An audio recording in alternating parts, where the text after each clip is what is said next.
How come animals don't have autism or neurodivergence? I lived with this cat once. His name was Oyster and he was an orange. I could swear to the good Lord above that cat was, well, challenged. There's a word for it my BFF used. She's from another country and some dipshit taught her this word, so I couldn't get mad at her. Also because it was pretty funny when describing this damn cat.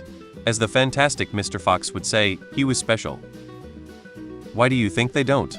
We don't study it often as with most things animal, but there isn't much reason to think there isn't. Many cats and dogs, for example, have anxiety disorders. Down syndrome also occurs in animals. Autism can be hard to diagnose in humans as is. In the wild, if you have an impairment, you are much more likely to die and fail to pass on any such gene. So in short, mental impairments occurs at less rates and is culled more often. Because of the behavior of our cat, I once asked a veterinarian, is there a feline form of mania? She replied, you betcha there is. There are animals with behavioral differences. We just don't generally diagnose them. A friend of mine has a tarantula that just doesn't know how to be a tarantula. She will eagerly climb up a human hand or anything else, and doesn't seem to have a sense of fear. They do. In fact, one of the primary models we use for studying autism is mice, because they are highly social animals prone to the same developmental disabilities as humans. Our brains are a bit different, so the complex neurodivergency only really manifests in humans.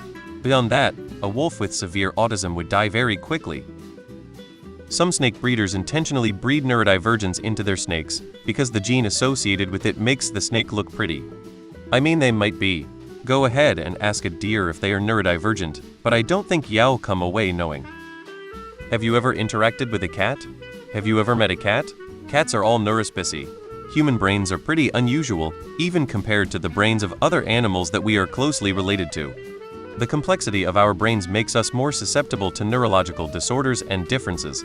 It's also possible that other animals do have those things, but as humans we are not capable of recognizing them successfully.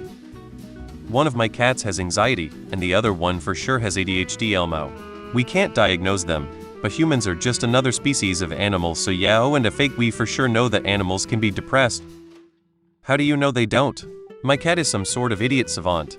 Can't figure out how to drink water without inhaling it at least once a day, but know when my blood sugar is out of whack, and alerts me to it. I have type 1 diabetes. She also can't figure out how to eat churru from a tube and instead needs it on a plate.